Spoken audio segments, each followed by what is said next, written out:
expect it'll be 13-0. This is the confirmation of the mayor's nomination of Robert Contee to be the chief of Metropolitan Police Department. Monica Palacio as director of the Office of Human Rights, and Margaret Colleen Curry as the chief administrative law judge of the Office of Administrative Hearings. Those are all on the agenda as well for tomorrow. There are a couple of contracts which I think are not particular note. But then on the non-consent agenda, we will have first reading on the Comprehensive Plan Act, the Amendment Act. This is a rather extensive legislation. In fact, the attachments to the bill itself is about 4 pages, but the attachments are 25 chapters to the Comprehensive Plan, about 1,500 pages. It's on non-consent because there will be some amendments, and we will try to circulate those amendments this afternoon. I expect the amendments will be about 30 pages in length. Alternatively, we could do an amendment in nature of a substitute, but then that would be 1,500 pages.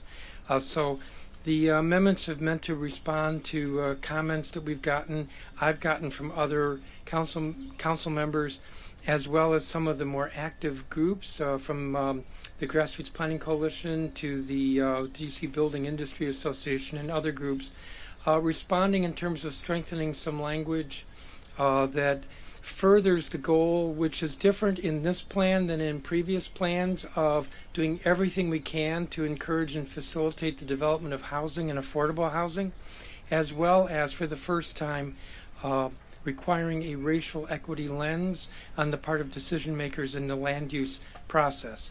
There's been some criticism in that regard, and so I just want to make a couple of comments there. When the mayor sent down the amendments, April a year ago, no one was at that time talking explicitly about how planning had to have a racial equity lens. Things have changed in the past year, and now there is a council office on racial equity, and the mayor has an office on racial equity, and there are chiefs of racial equity in both offices, and so there's quite a bit more attention and sensitivity to this issue.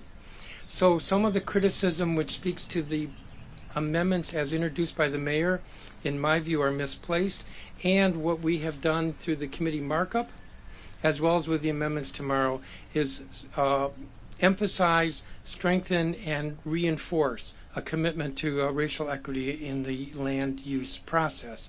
Also, I want to note that the plan by itself is just a plan, and it does not actually change things such as some of the legacies of racism that we have in our city. It lays out a process for looking at how we change those legacies. So, as I've said, there is an emphasis on housing and affordable housing. There is an emphasis on empowering marginalized communities in participating in the land use process, and there's an emphasis on having a racial equity lens. So there will be amendments on top of what we did with the legislation at markup 2 weeks ago, and we've been moving this slowly, although the final reading could be in 2 weeks. There also are roughly 8 or 9 emergency bills. I'm not going to go through all of those. One of them is to extend the mayor's authority with regard to the public health emergency. Now, that authority runs out toward the end of this month, and because there's some work going on with regard to some of the provisions in the bill, it's possible that we will not be voting on that tomorrow. We'll be voting on it in 2 weeks. In any event, that is on the agenda. There also is an emergency bill that speaks to funding for our schools, to make clear the council's commitment that schools should not be seeing a reduction in their individual school budget for the next school year, that we need to be building on the budgets of the schools from the current year. I spoke as recently as this weekend with the chancellor, and he's indicated to me a commitment in that regard, but we're going forward with the legislation nonetheless. I'm not covering all of the emergencies, but I'm happy to take some questions if there are any on any of the measures on the agenda, if there are any questions. Is that Tom Sherwood? Yes, Mr. Chairman, it is. No, I'll just Oh, okay, thank you.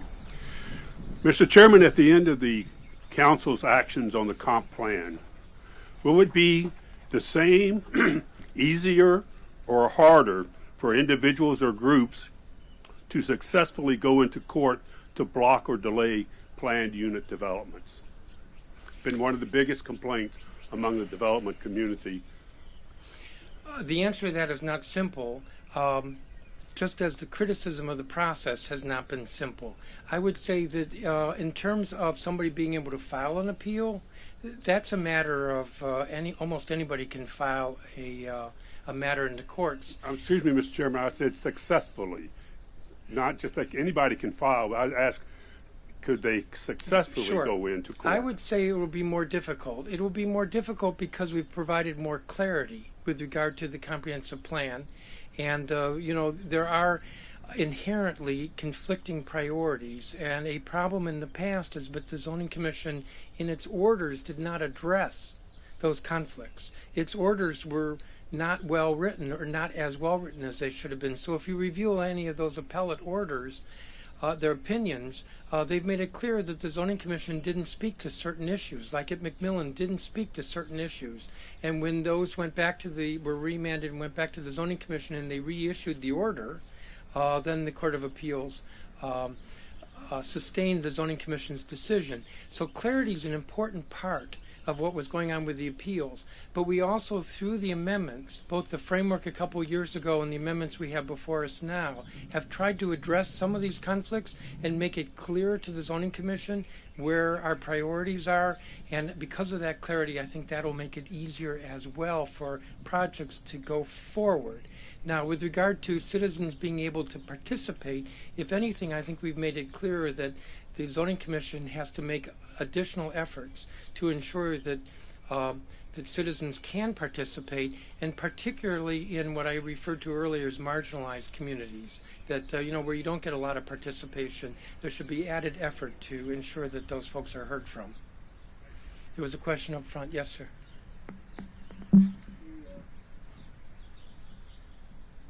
Council's Office on Racial Equity, that is your institution, the one that you've created? Yes.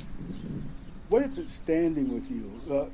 It has issued a report, as I understand it, that says the work of the committee, the bill, fails to address racism and the ongoing public health crisis in the district. You agree with that assessment? I don't agree with it, but I also think that that's a misstatement.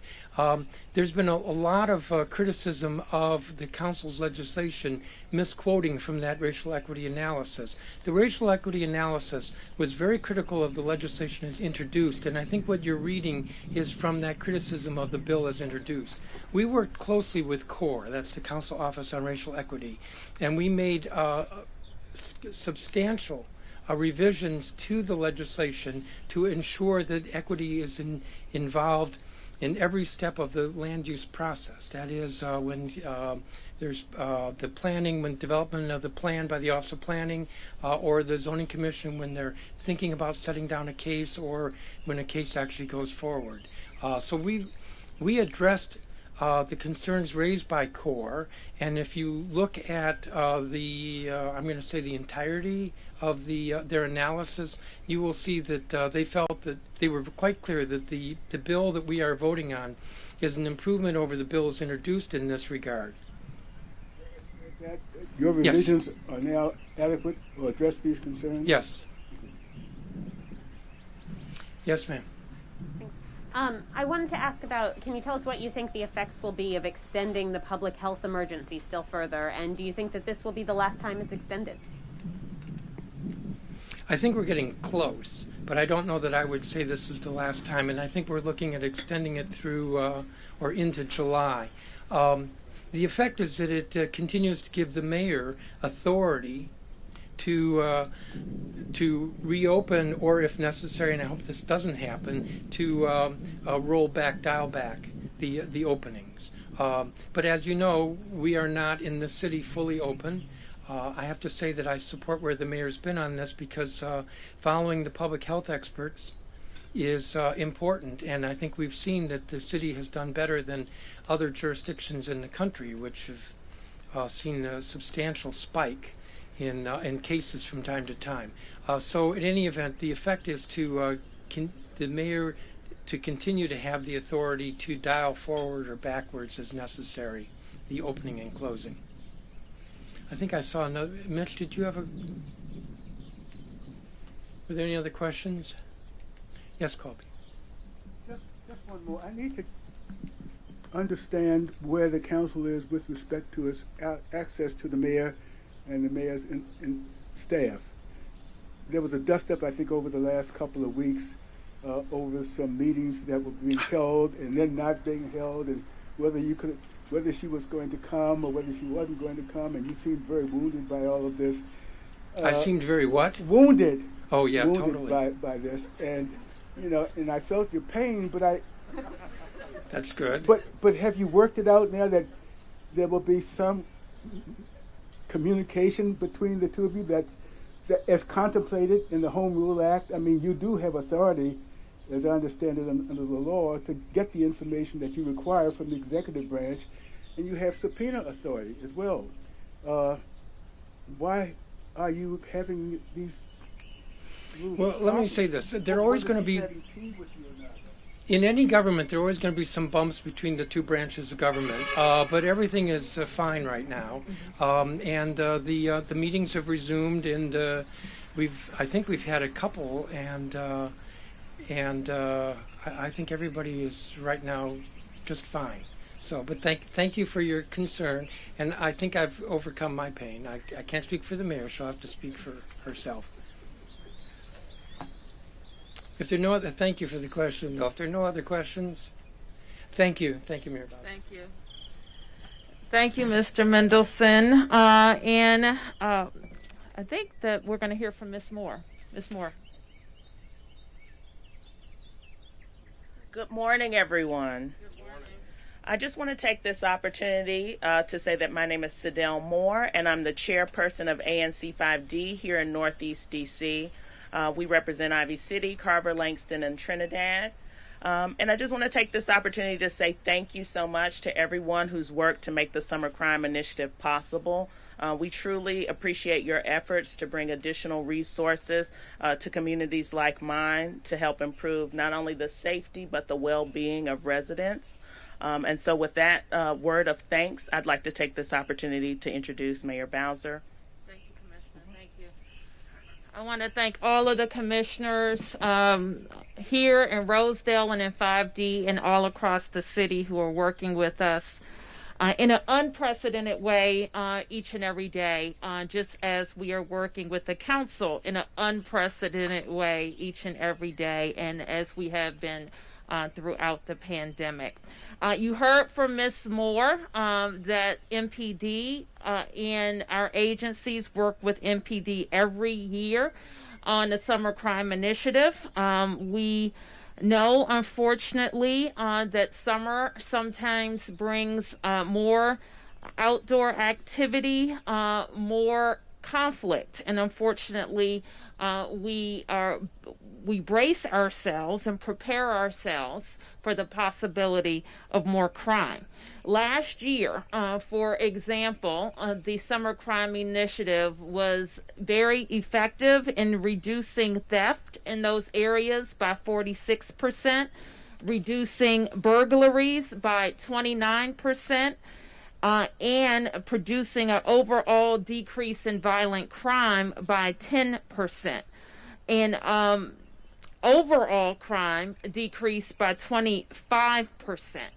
MPD doesn't do this alone. We work with all of our agencies, including DBH, DCPS, and DPR, to make sure that we have a holistic approach to dealing with neighborhoods where we have seen too much violent crime. We also ask our neighbors to stay engaged and to think about how they can keep their community safe.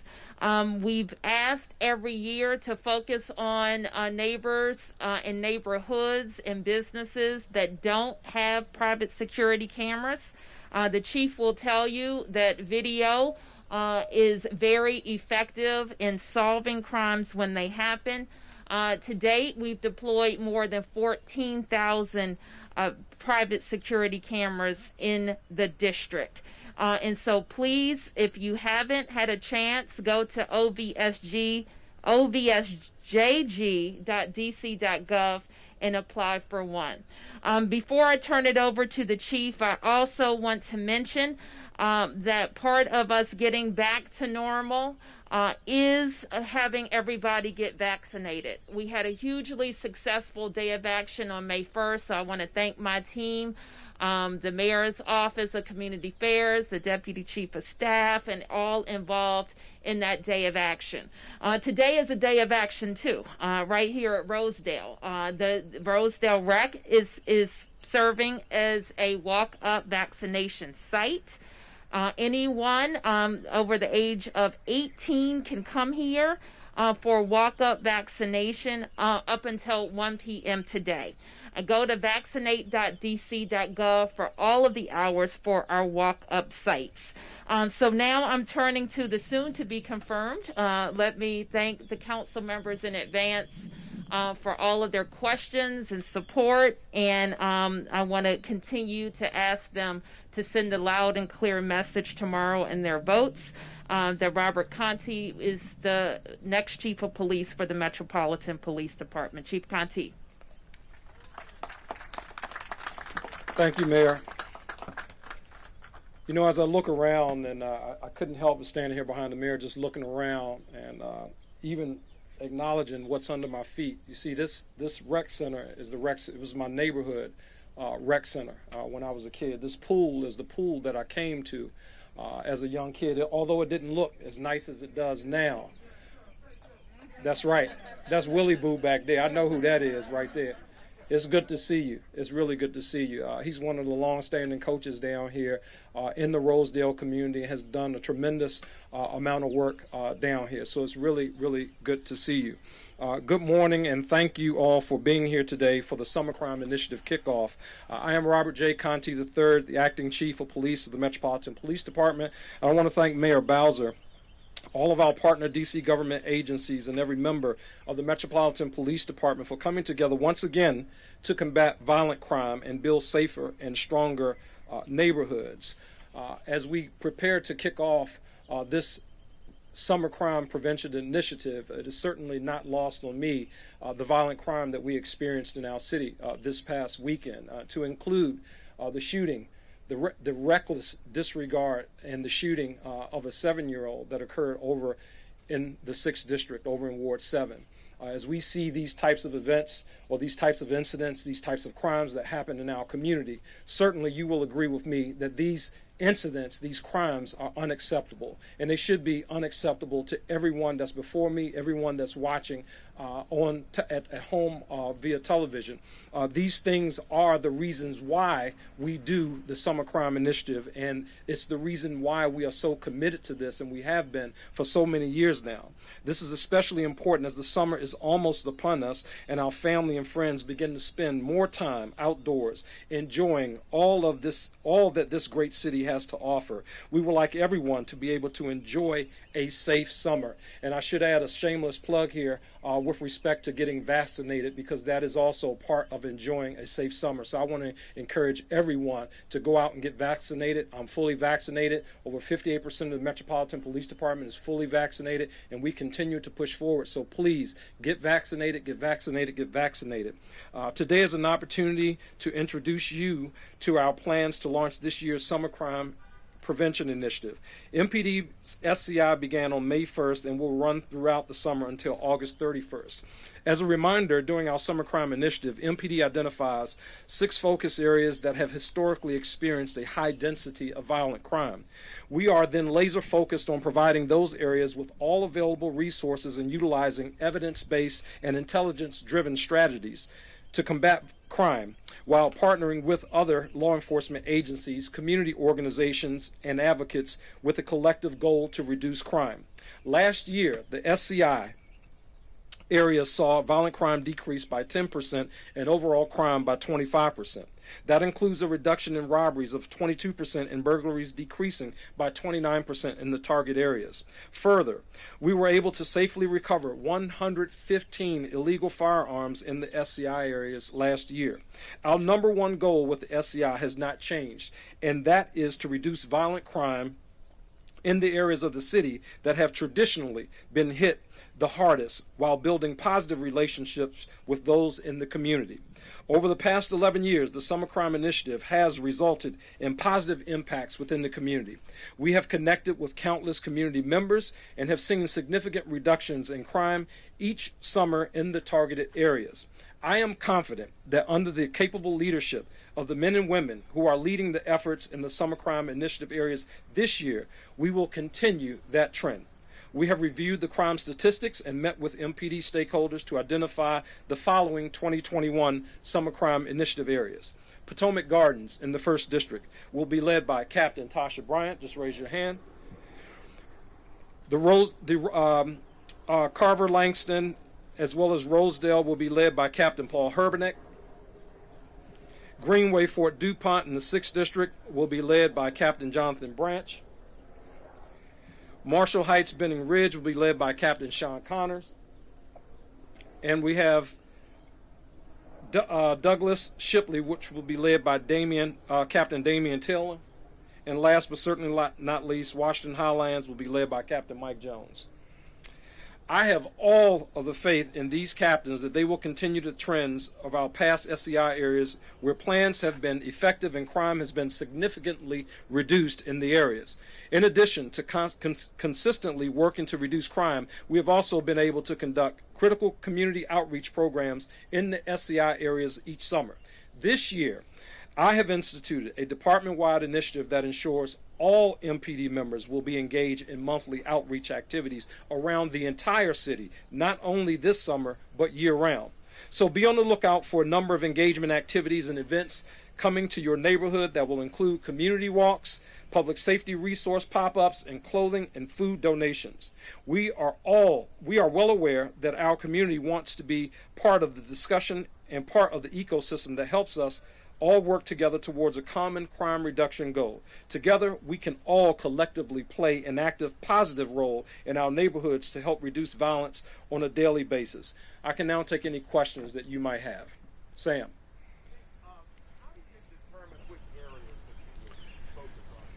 Yeah, so we look at a lot of things, Sam. We look at homicides. We look at sounds of gunshots. We look at robberies. We look at, primarily violent crime. But most importantly, we look in areas where things are happening right now. Sometimes when you look at crime statistics and you compare this year to last year, as an example, the things that were happening last year might not be happening right now this year. So we kind of take all of those things into consideration. We look at the numbers that support it, where the issues are, and that's how we make the decision. Chief, is there anything new you can tell us about the 7-year-old who was shot? She was up yesterday watching TV, so I'm encouraged by that. I'm also encouraged, as I look at some of the crimes that have occurred just in the last 30 days, I've been reaching out to community, talking to community about coming forward. If there is one positive thing that I will say is that in the last couple of cases that I've seen, including the ones from this weekend, we are receiving cooperation from community, and that's very important to the ecosystem that we have, to get cooperation from our communities. Some of the homicides that we are hopefully soon will be closing will close as a result of cooperation from community members, and I think that's very important. The mayor and I, when we talk, one of the things that she always says is the best way to prevent homicides is for us to close them when they do happen, and that happens when we work together with community. So I'm encouraged by that, Sam. It's unfortunate that someone decided to shoot in the direction where a 7-year-old child was out playing the other day. I guess it was on Saturday. But I think it just speaks to the fact that we must continue our effort as an entire ecosystem, not just MPD, but MPD, community, all the other stakeholders that are involved, to make sure that we keep our foot on violent crime, because these things, they do pop up in our city, and we want to make sure that we respond to them accordingly. Yes, ma'am. Chief, You've talked about how during the summertime, we see more incidents happen. Last year, we saw record highs in certain crimes. Right now, we're at 38% with homicide. Yeah. What is so different this time around with this initiative that you feel is going to actually reach people? Well, I think one of the things that we plan on doing, we want to double down on our efforts. Again, when we do these summer crime initiatives in the areas, last year we were really restricted in what we could do because we were at the height of the pandemic, and there was not a lot of connection with community. Our officers, what they normally would do in terms of engaging community, you wouldn't see a lot of that last year. And we certainly want to do more of that, because I think that that's how you get to safer communities, by engaging community members where they are. As you can see, we have a lot of police officers that are here, and that will span out into the communities as well. We want to be focused on those things that make communities unsafe, but we also want to be focused on connecting with communities so that we continue to build that trust with the residents in the District of Columbia. That's very important to us, and I'm hopeful that residents will see that. I started out a walk in Ward 8, I guess a couple of days ago, and we had probably about 40 or 50 residents that joined us on that walk. And again, it's just a part of just building that relationship. So you'll see more of that in the coming months.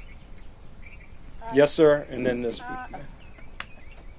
You're next, ma'am. Right after this gentleman right here. Yes, ma'am. Good morning. You spoke about the importance of getting vaccinated, and I think you said 58% of the MPD force is vaccinated. Any explanation or speculation of why that number is not higher?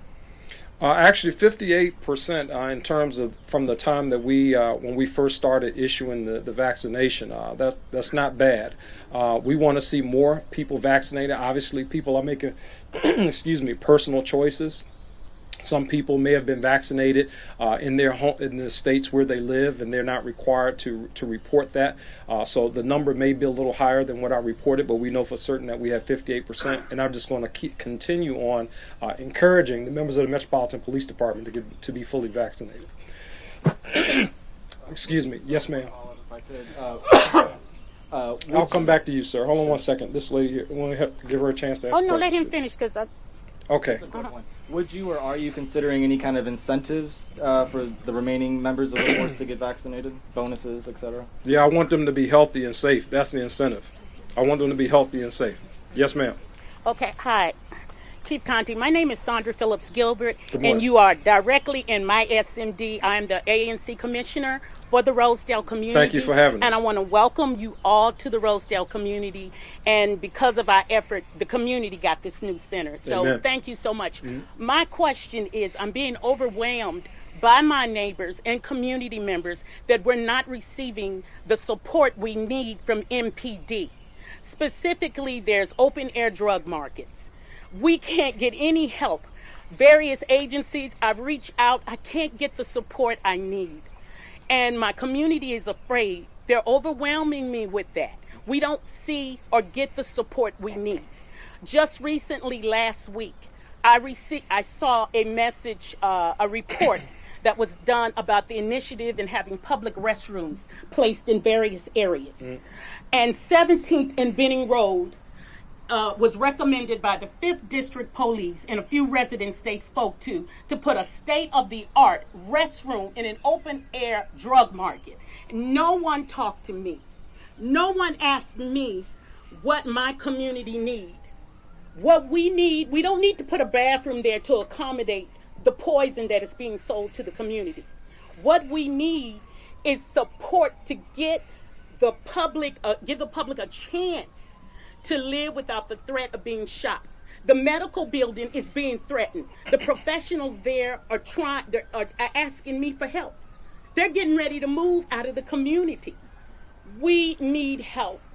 And I'm asking you, I'm pleading to all of you, Mayor, everybody. We can eradicate what's going on up there at 17th and Benning and 16th and Benning and Isherwood and East Street. We can make a change. And I'm asking you to help the community. We're dealing not only with homelessness and mental illness, but the drugs and everything is overwhelming me. I am only an elected volunteer. Yes, ma'am. And I need all of your support to help me help my community. Yes, ma'am. Well, I can in tell any way you this. You can help me. You have my Thank support. you. Let's start this there. Year, let's get this out of here. You have my support. Let's get this out And of whatever we need to do in terms of making sure that this community is safer, those are things that we need to do together. I agree. Together. That's the important piece, that it has to be done together. Because as you mentioned, there are issues that certainly extend beyond the responsibilities of the Metropolitan Police Department when you talk about people who have addiction issues and the like. So I think that engaging our other partners to try to address that is certainly part of it. Certainly we can try to arrest our way out of it, but I think history has told us that that certainly does not resolve the issues that you're talking about. If we're talking about seeing long-term change in community, then that's a collaborative effort that has to be addressed. So I think working closely with not just you, the commander of the 5th District, who has a responsibility for this area, as well as the other agencies. If we can set something up sooner rather than later, I will have Commander Fitzgerald to connect with you. But we'll get something set up soon so we can come out and then we can start addressing these issues. Let me just say this. Okay, wait. I just want to say, let's eradicate that before the end of the year of the program, the initiative. Let's make that a mutual goal. That's what I want to see. Yes, ma'am. Yes, sir. Thank you, Mayor. Thank you. Chief, there has been, overall crime, of course, down, but the violent crime seems to be ticking up. The homicide seems to be ticking up. This horrible shooting. Is some of this out of your control? How frustrated are you by this? And what is going on that we've seen this uptick? Yeah, it really ticks me off, to be quite frank with you. When we have these senseless acts of violence that occur in our city, D.C. is we're not an anomaly. Unfortunately, in a lot of the major cities around the country, we're seeing this. Even with our neighbors, that's in the surrounding jurisdictions, we're seeing this violence. And I think that we have to stand together as community, as law enforcement, and all stakeholders involved to say that these things are unacceptable. And when they happen in community, when they do happen in community, that we're going to stand together to eradicate those issues when they happen. The phone should be ringing off the hook right now as a result of what happened over there with that 7-year-old that got shot. But not just the 7-year-old. That was one of the other crimes that occurred this weekend. So I'm hopeful that we will work together to eradicate things here in the District of Columbia. We always talk about, whether it's, 5 more homicides, 2 more homicides. One is one too many. And the goal that I've set for my team, the question that I ask them every Thursday I ask them, what have we done to make sure that there's no more homicides that occur in our city? What have we done to support that individually? I'm asking them that question. But I'm also going to ask that question. I'm going to pose that same question to community and all those other stakeholders that are involved. What have we done to make sure that there's no homicides in community? When you see that crap game going on, when you see an individual in your community standing there with a firearm and he's carrying a firearm, what have we done to make sure that there's no homicides to occur in our city? So it really ticks me off when we have these types of events, but we got a lot of work ahead of us. We got a lot of work to do, and I'm hopeful that we're not in this by ourselves. Yes, sir, Tom. Yes, sir. Thank you, Chief. The New York Times reported, I think this morning, that in the first 3 months of this year, homicides are up 18% in 37 urban jurisdictions across the nation, and that's not even counting New York and Chicago, who haven't reported. So isn't all the things you're talking about, this crime initiative that you're doing, isn't the real issue guns in the city? No matter how many shot spotters you have, no matter how many patrols you have, no matter how many officers you have, that you can't really get to it? Tom, so here's the thing. I think that we can together get to it, but I think that in our communities, we have to make sure that first of all, when those things happen, that people are held accountable for them. But these are things that cannot be tolerated in our communities.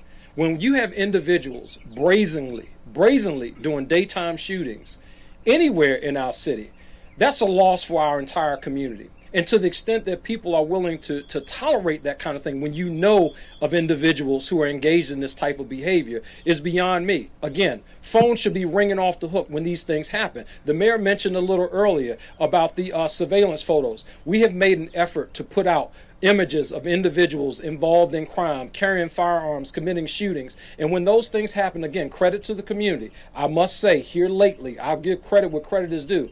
People have been calling in, but it should be more of that going on. And I'm looking forward to it, Tom. We'll continue to press on. We'll continue to work with community to do the things that we need to do to make sure that that's not happening here in the District of Columbia. Quickly follow up, Mayor. No. Excuse me. Let me just add. You asked a question. I want to respond to it. In addition to what the chief said, you asked if it's guns, and certainly it is guns, but it's also the people who will use guns in the places where they're most likely to use guns.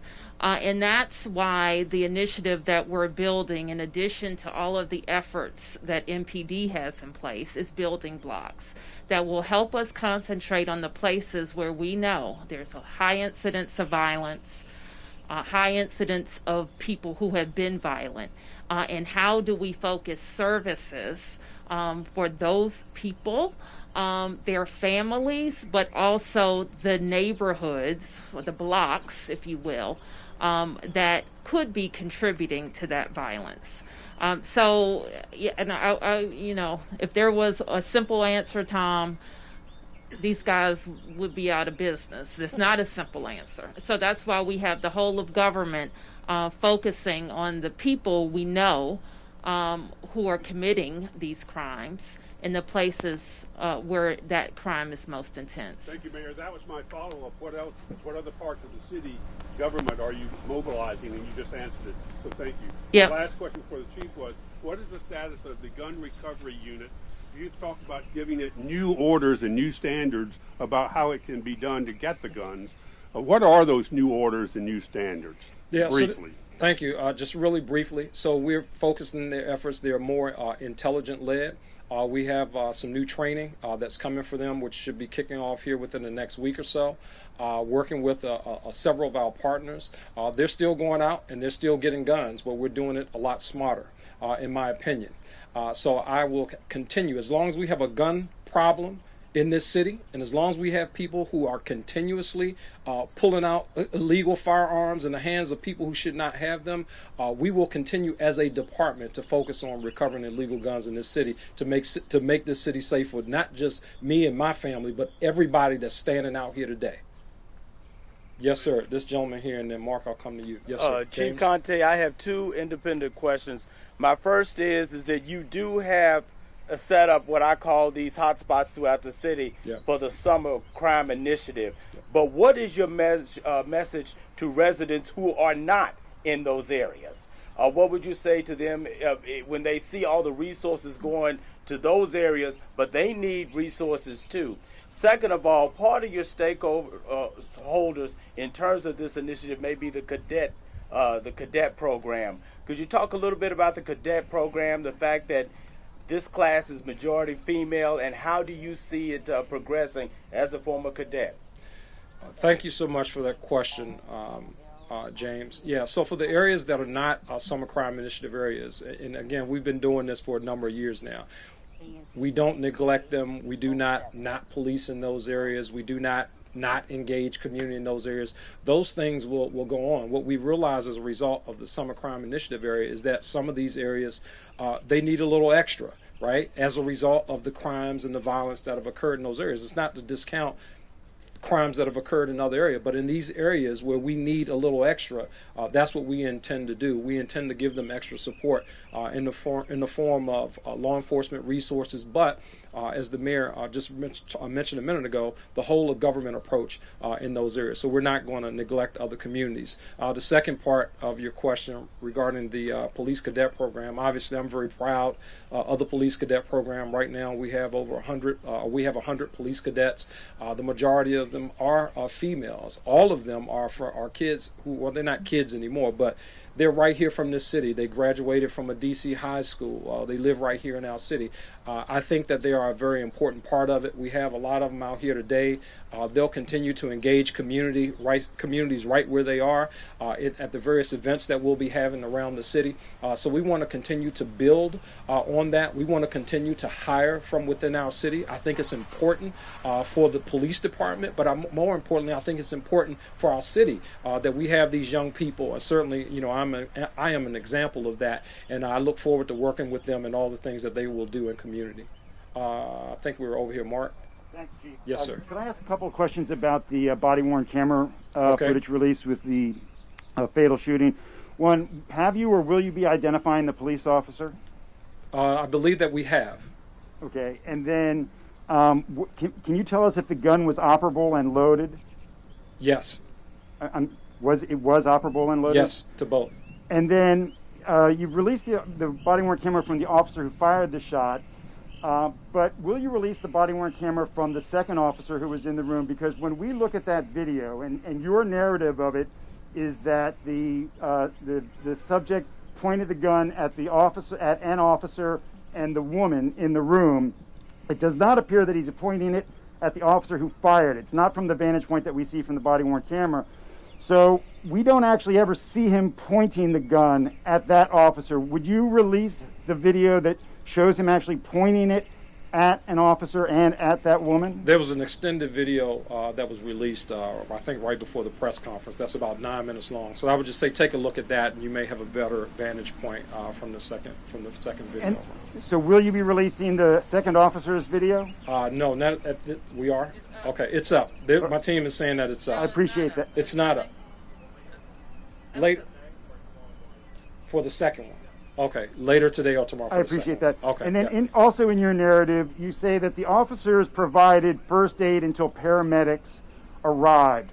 We don't see that in the video. And in fact, video that NBC has obtained from a neighbor, we don't see that either. We see those two officers remaining at the front door.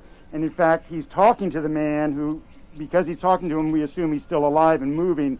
When exactly did those officers begin first aid? Yeah, you'll see that in the extended version of the video clip that's released.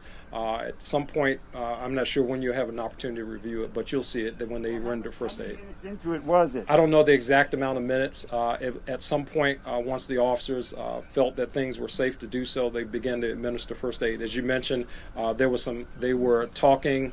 There was some, I don't know if won't necessarily say it was conversation, but there was some talking that was happening amongst the officers, and they were giving some directives to the individual before they were able to retrieve the gun off of the bed, and then after that, at some point, they gave medical assistance. Okay, this gentleman back here, and then we'll come up front. Hold on one second, Stephanie. Chief Contee, can we ask you separately, we've been reporting on the drag racing incident reported in Northeast D.C. Yeah. For the residents there, can you please provide an update on that investigation? We've talked to defense attorneys who said that the officers would at least get a charging ticket, speeding ticket by now. Why hasn't that been done, or what's going on here? Yeah, so our internal affairs, well, first of all, let me back up a little bit. So one of the officers that was involved was a probationary officer. That individual was terminated, I guess, early last week, maybe Monday, I guess it was. That individual was terminated on Monday.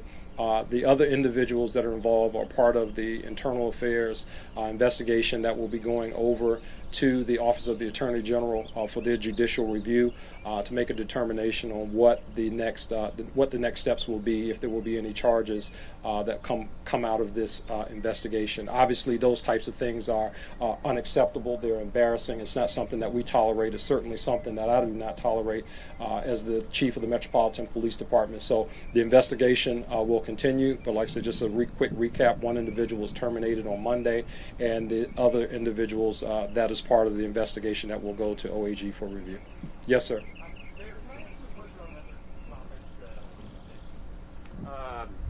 So, on your order of last week on the health in the pandemic, there was one aspect of that has raised a certain amount of concern, particularly among couples getting married and wedding planners.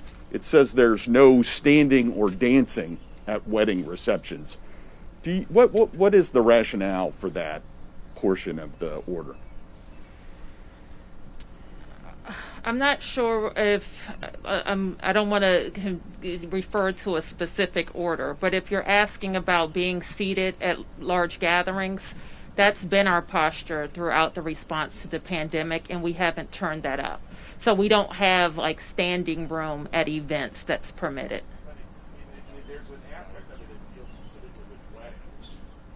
mean, well, 25%. Yeah, recently we have allowed venues. It could be restaurants, it could be hotel rooms, it could be meeting rooms to have 25% capacity.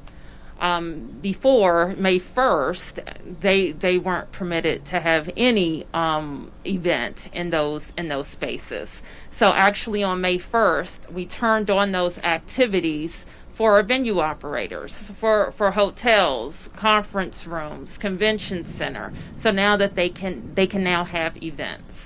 In your sense that standing or dancing presents a greater risk of spreading the virus? It's not my sense, it's a public health sentiment that we are still maintaining physical distance. And in venues where there's other activity that adds risk for the spread of COVID, like alcohol consumption, is even more significant that people maintain social distancing.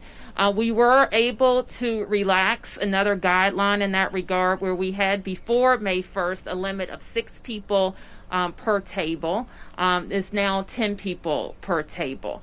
So we want to let people know that they can host events and they can host them safely. And now's the time to look at some of those hotel venues who have capacity. Yes, Sam. Mayor, I saw this thing where you said you can now go into, if you've been vaccinated, you can now go into businesses without a mask. Is that correct?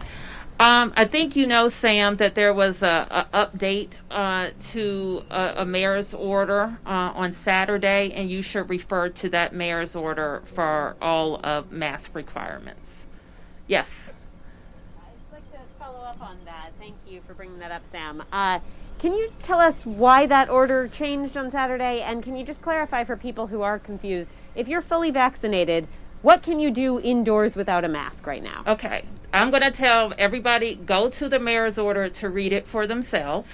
That's number one. Number two, there was an error out of my office. That's just plain and simple. And so what is correct was posted on Saturday. Can you just clarify for people who are business owners who wonder, should I tell someone to put on a mask if they come into my business? I'm going to have the public health department go through the order with you. Thank you. Yes. Kobe. Yes, sir. I apologize. Yes, sir. This sounds like a micro question, but I want to go back to what the commissioner just said about 17th and Penn. Yeah. Because it's an area I've known all my life, and I've been in this world for a long time. Yeah. So she stands there and she says there's an open-air drug market there. She says it to the chief of police. She says it in the presence of the district commander. Does it exist? Does it exist? And if it exists, what are you going to do about it? Yeah, today?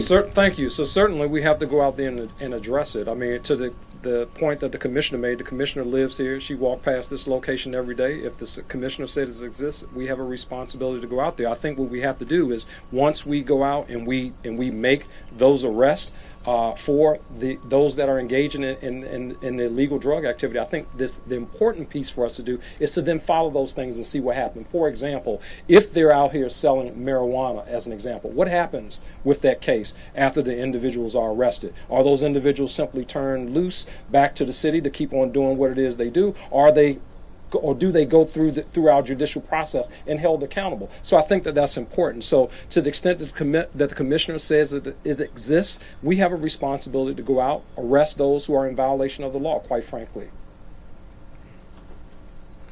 Mark, and then this guy, and then we'll come back to you, Mr. King. Yes, sir. Yes, sir. I have a follow-up for Sure. Chief, and then an off-topic for the mayor. But Yep. Chief, just following up on the drag racing, the probationary officer who was released, was he driving one of the cars? He was. Do you know what car number 1 or car number 2? Well, what are you categorizing this car one, car two? Well, you categorize him in the incident report. Right. The car on the outside on the left who turned in front of the car was car number 2. No, he was the one that was driving, the car that was driving straight. That So car number 2 would have been the other one that turned in front. I appreciate that very much. And on that, will you release the body-worn camera from those officers? Yes. You will. Yeah, there's a video. I think if it's not out there, it will be it's being prepared for release. So yeah, I appreciate they are that. working on it. Yep. And then Mayor Bowser, if I could ask you, and I actually have the same question for Chairman Mendelson, about Dr. Smith and Department of Forensic Sciences. You know, given the hearing that we heard the other day, apparently, I guess, whose decision was it for her not to testify? It was mine. And why was that? There's an ongoing investigation. And do you still have full confidence in her? I think we have a question to ask ourselves as a district, and that is if we want an independent forensics lab or not. And to be honest with you, that the questions around that, I am still wrestling with. And Chairman Mendelson, can I ask you, do you have full confidence in Dr. Smith? What do you recommend to the mayor as far as her future? Dr. Smith. As far as the mayor's future, I recommend everything positive for her future. Thank you, Phil. You're welcome. Any other easy questions like that? Yeah, let's go back to the hard one. Now, I've not discussed this with the mayor, so you're asking me to kind of get out in front of her a little, which makes me uncomfortable. But my understanding is that the lab is or is going to be losing its accreditation. And if it loses its accreditation, then I would say I don't have confidence. I was the author of the legislation that created the independent lab, and I see the lab as critical to public safety and justice, and I have to emphasize and justice, because what the lab is about is separate from MPD or the U.S. Attorney or any of the parties in a criminal case. The lab analyzes evidence using science, forensic science, to determine whether, in fact, the evidence can be tied to the alleged perpetrator. I mean, it's that simple. And what we've seen across the country over the years is that when you don't have an independent lab, then it just becomes a mess, either for the prosecutor or for the police. And that's not in the interest of justice or public safety. So we want the best lab there can be. The legislation requires that it has to be accredited. And so I'll just go back to that. If that's at issue, that is a very serious concern for me. Has your Deputy Mayor Gellhardt been informed of the status of the accreditation? I've not talked to the Deputy Mayor. I've not talked to the Mayor about this.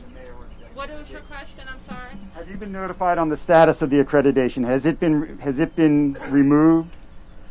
It is suspended. We have submitted an appeal to that suspension. We don't expect the accrediting body to act on it before the specified 30 days that they had indicated, which for us is problematic, but it is their process. Okay, I want to take a round. You haven't asked the question. Thank you, Mayor. Good afternoon. So restaurant owners and restaurant workers continue to have the same one big ask, and that's for advance notice about the reopening process. Yep. And so they want to know if there's any kind of plan in motion to develop a step-by-step guide for certain metrics like vaccination percentage that will lead to certain reopening, as other states have started to do, like Michigan. Is that on the table? Is that something you're thinking about? They just want to be able to plan so they can staff up, so they can decide whether or not to open. Well, things like that. I think the best planning metric that we have for them is our case count, as we have said repeatedly.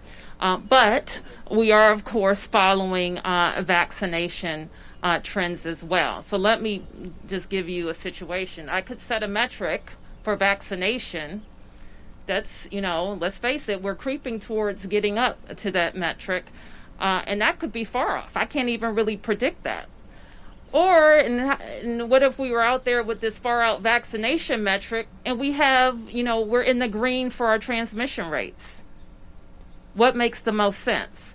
And what our public health experts say to us is, regardless of if we get up to the numbers that we want to achieve herd immunity, if the transmission rates are low, then an individual's risk of getting the virus is also low. So that is why we focus on the transmission metrics, keeping in mind that we're different than we were last year, because we do have many, many more people every single day getting vaccinated. So the short answer to our restaurateurs, and let me just say this, I feel where they are. Our restaurateurs, our venue operators, our nightclub operators were the first impacted, and they're the last to come back. So I get it. And so we want them to be able to stay open, keep their workers safe, and keep their patrons safe. And in that regard, we are hosting with one of our restaurateurs today, I think as we speak, a vaccination clinic at Hook Hall, which is located on Georgia Avenue. You can go without a registration or appointment and start your vaccination process. You bet. Yes, ma'am. For Chairman Mendelson, I have one more question for you if you're up for it. The bill about school funding that says no school could see its budget cut, some of these schools are going to have significant decreases in enrollment. And I wanted to ask if you think this bill is appropriate for this year and how much you think it would cost.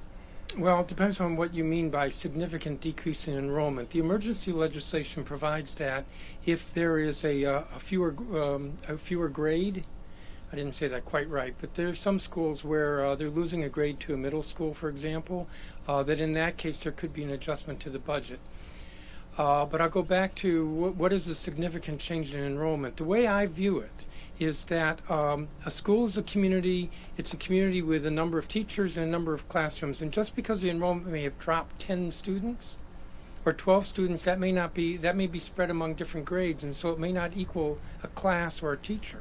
And so when their funding is cut equal to an FTE, a teacher, that school is harmed. And we need to be looking at our schools as communities and building those communities. So I won't say that schools have had the right budgets this year, but at least we've gotten through this year. So next year we should build on that. And that's what that legislation is about, is saying that we don't want to see reductions in the budgets for the schools. I think I indicated earlier, the Chancellor spoke with me on over the weekend, and I believe it was with the mayor. He better have worked with the mayor on this, that there's some additional funding that's going to DCPS, and that as a result, the devil's in the details, but generally speaking, schools' budgets are going to be kept whole. I think actually the way it was put was that schools' budget requests had all been honored. Again, the devil's in the details, but I hope that answers your question. Do you have a cost estimate for this bill? Well, the emergency itself does not have a fiscal impact because it's within the DCPS budget. But as I said, I think it's $14 million that was announced on Thursday night. That's federal money, so that would be additional money into the schools. Okay, let's take a few more. Lou? Yes, Mayor, a quick question for the Chief, if I could. Chief, one of the issues that seems to come up in terms of MPD from time to time with the public and the media is when and why is information sometimes withheld. Obviously, it needs to be withheld in some instances, but I was just wondering, and the example I'll just give is that other tragic shooting of the child who was sitting in his father's car that happened a few months ago where... Carmelo Duncan? Yes. Not too much has been released on whether or not MPD knows if there was a reason why the father's car was targeted and so forth. And I'm just wondering if you could explain to the public the rationale behind releasing and not releasing information. Thank you. Yeah, for that question, I appreciate that. We're still seeking the public's assistance, first of all. So anyone who has information about that tragic case, please call us 202-727-9099 or text us anonymously at 50411. To answer your question, Lou, the bottom line is we don't want to do anything that ultimately could compromise the investigation. When you're talking about holding people accountable, sometimes as a result of homicide investigations, the perpetrators of that, they are arrested sometimes within days, sometimes within weeks, sometimes within months, just really depending on the investigation. I can tell you that the investigation continues to progress forward. We're still working on it. I got a briefing on it maybe about a week ago, I guess now, with some interesting new dynamics to the investigation, and our investigators, they continue to work very hard to bring that family closure to that case. Okay, Tom, Mitch, Colby, Stephanie, in that order, and then I'll have the last community question. Thank you, Mayor. This is for you. Okay. The chairman of the Judiciary Committee, Charles Allen, was upset that the forensic director last week didn't appear at his hearing. You just said that there is an investigation going on. Is it an administrative investigation or a criminal investigation? I know that the Office of the Inspector General is investigating. And do you have anything more to add to that, Chris? Office of the Inspector General, we know, is investigating. Could be criminal or civil, administrative? It could be. He has, but if the Inspector General found evidence of a crime, he would refer it to the USAO. Okay, you're not aware at this moment, you personally, that it's a criminal investigation? I know that the USAO, before Jesse Liu left office, it was investigating the matter. She issued a report to say that she found no crimes, and she was referring it to the Inspector General for a management review. Anything else to add to that? And let me also say I had the opportunity to talk to the chair of the Judiciary Committee before the hearing and let him know that the director would not be able to appear on my decision because of that ongoing investigation. Who's next? Yes, Mitch. You announced the Building Blocks initiative back in February. Could you give us an update on that initiative, if it's expanded at all past the initial blocks? And sure. I think there was a website attached to that I don't think is live yet. Is that okay? When can we expect let that? me ask Director Harley Harper to give you a quick update.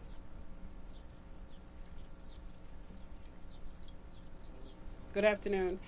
I'm Linda Harley Harper, the Gun Violence Prevention Director, and I appreciate your question. We absolutely are working in collaboration with the Summer Crime Initiative.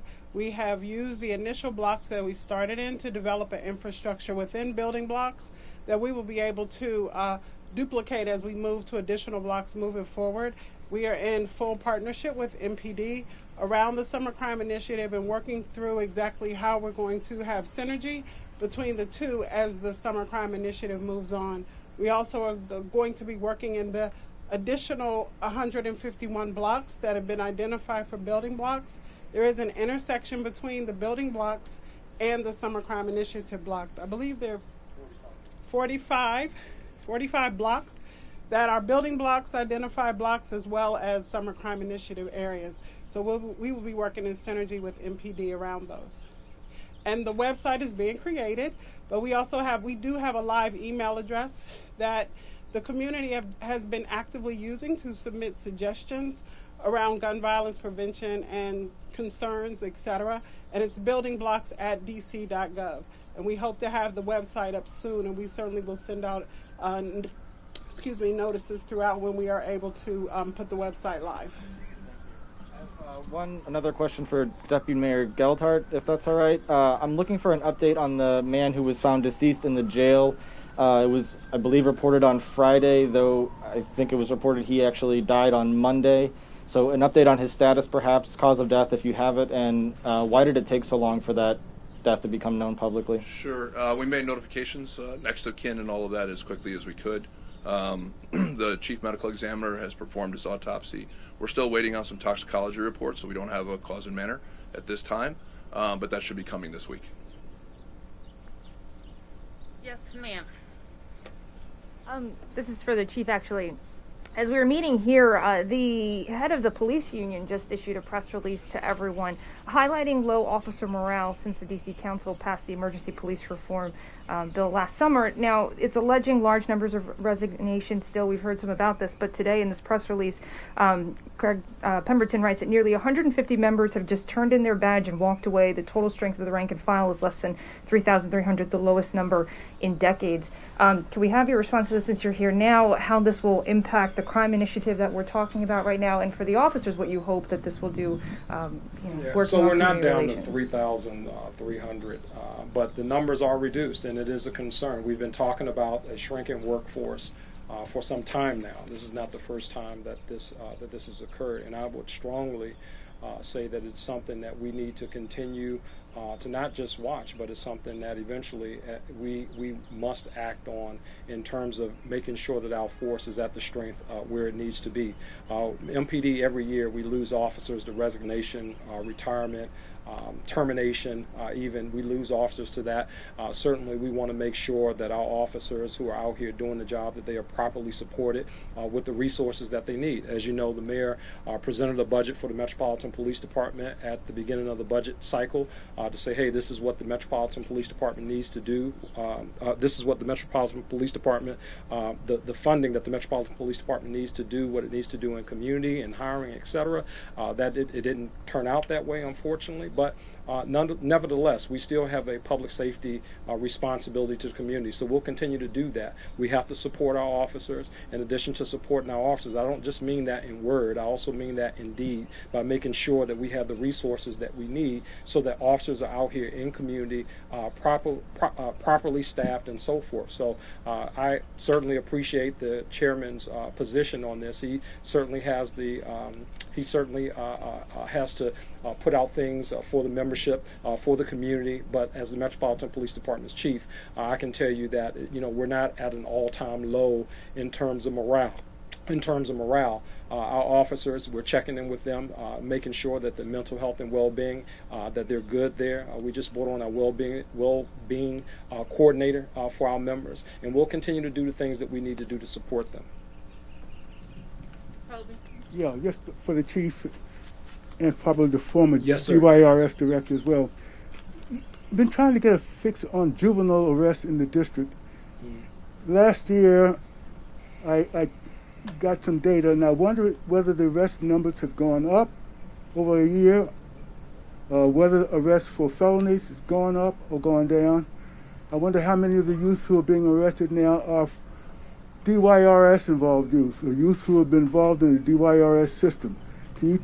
Yeah, I can answer a part of that. I'm not sure about the DYRS numbers and so forth, but I can tell you for last year, the arrest of juveniles, it went way down.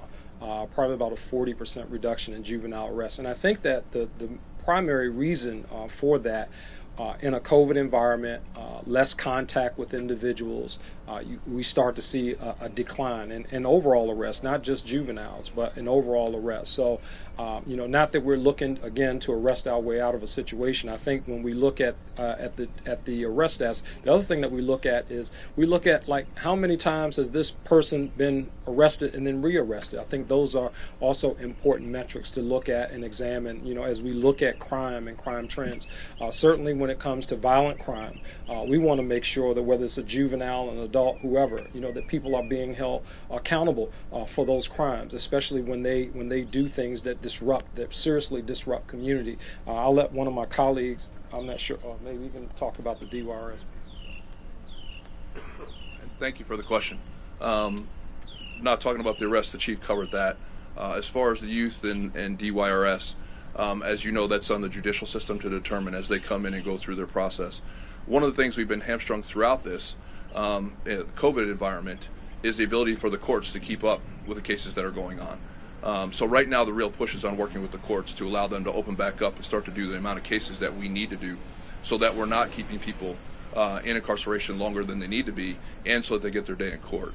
Some of the youth are going to DYRS. It is a dependency on the judicial system to look at the circumstances of the case and say which ones get referred to DYRS, and then others are going back out into the community with supervision from the courts. So that's where we are now.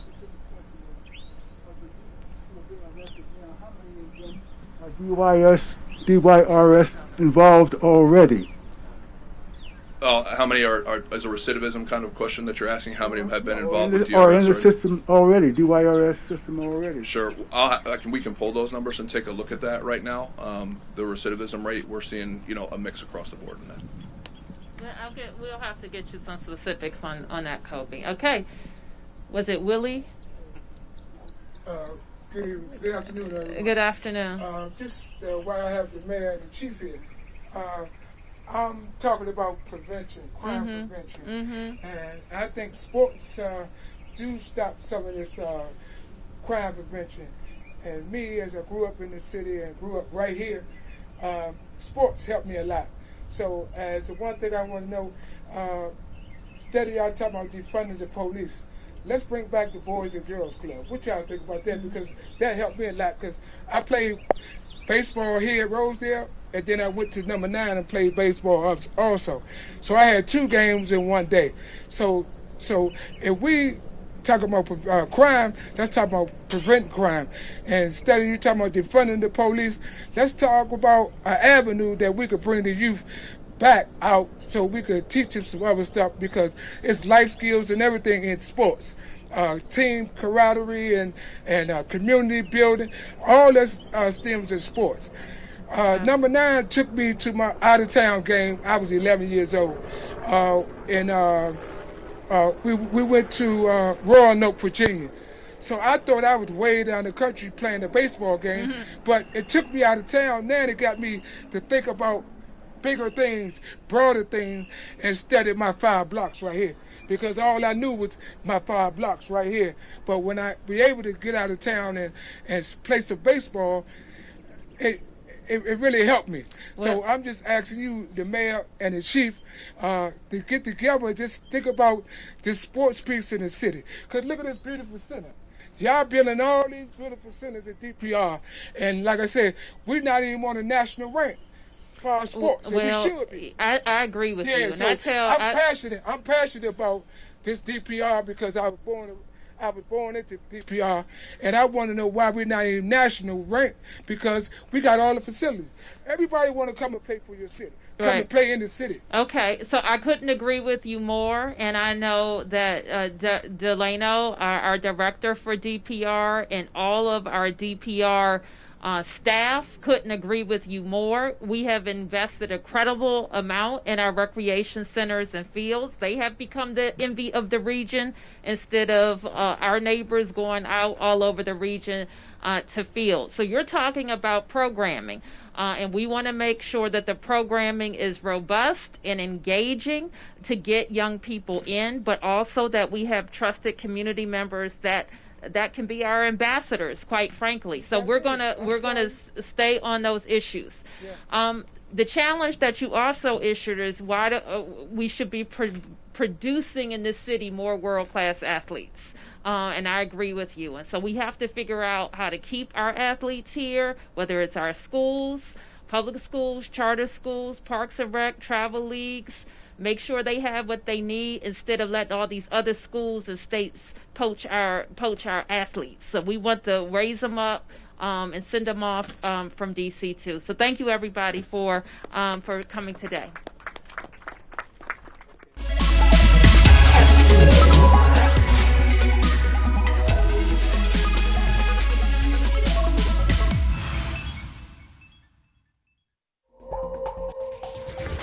We now return to our previously scheduled program, already in progress.